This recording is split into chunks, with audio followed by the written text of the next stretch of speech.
This is Jerry Gaffney with a story called Kilkee. It contains swearing and adult themes. If you'd prefer to read this story, you can do so at jerrygaffney.com. Saoirse came down the stairs slowly. She didn't want a continuation of last night's unpleasantness. Declan's mother was talking in the kitchen. She had a lovely voice, there's no denying it. But she was never right in the head. All that stuff about the Pope, that was no way to make a point. And then the Muslim thing, sure, it made no sense.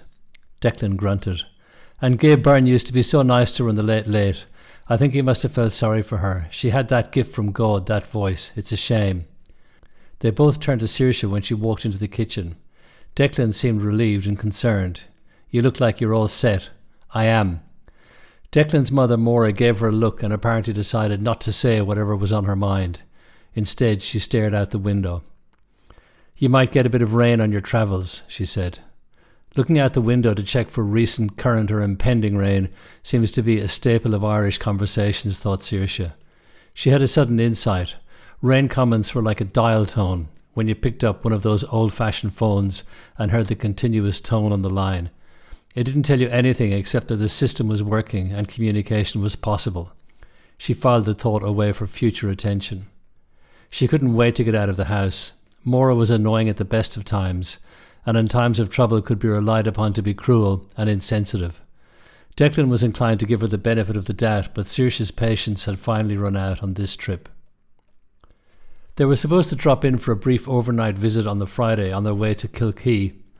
Saoirse was 14 weeks pregnant and they wanted to make the most of their available time to do as many long weekends away as they could.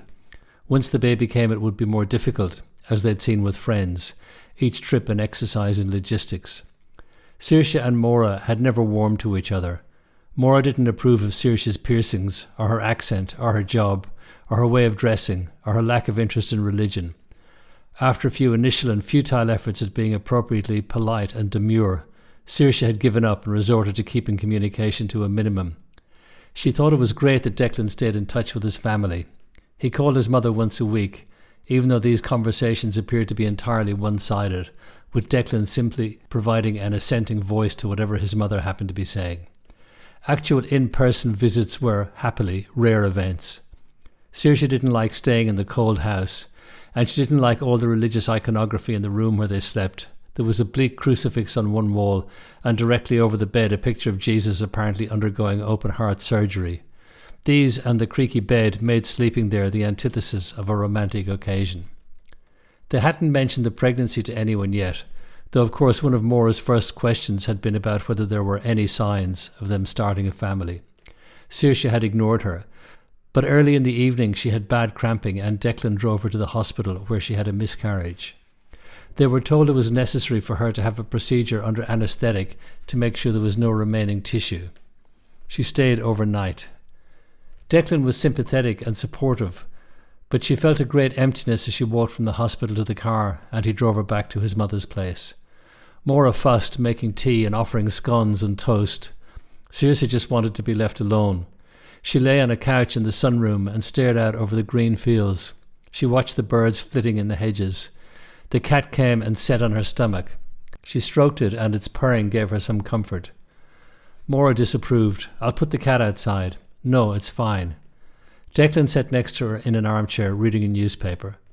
It seemed that every time Saoirse was about to drop off to sleep, Maura would come in with an offer of food or more tea or a platitude. Your sister, Declan, remember she had a miscarriage quite late, but then she went on to have the 2 boys.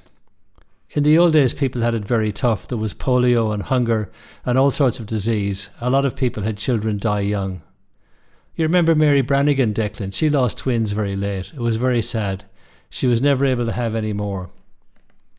Declan only ever grunted politely to these remarks, but Saoirse could feel herself getting increasingly irritated. She couldn't figure out whether the remarks were supposed to cheer her up or distract her or what. Addressing nobody, looking out the window, Maura spoke again. Sure, sometimes these things are just God's way of stopping something that wasn't going to work out. Saoirse took a breath. She wasn't sure she'd heard correctly. You know, it can be a terrible trial having a baby with some sort of defect that might not be able to live. Saoirse was infuriated. Well, that's a pretty fucking stupid God, isn't it? Maura looked stunned. Is your God really that dumb that it takes him 14 weeks to decide to do something? How about he could have made Declan have a couple more pints of Guinness that night instead, not be able to knock me up? Or I could have given him a blowjob for his birthday. That would have been a much simpler solution, wouldn't it? Maura turned and left the room. Declan was about to say something. Just don't, said Saoirse. Just don't. Declan took their bags to the car and came back in to say goodbye to his mother. Maura said to Saoirse, I made a nice Irish stew for you to take. I'm vegetarian. I know, but you need building up now after your loss. Saoirse stared at her. Was she really this insensitive? She wasn't stupid or incompetent. She'd run her own project management company for years. Saoirse found herself completely at a loss for what to say and how to react.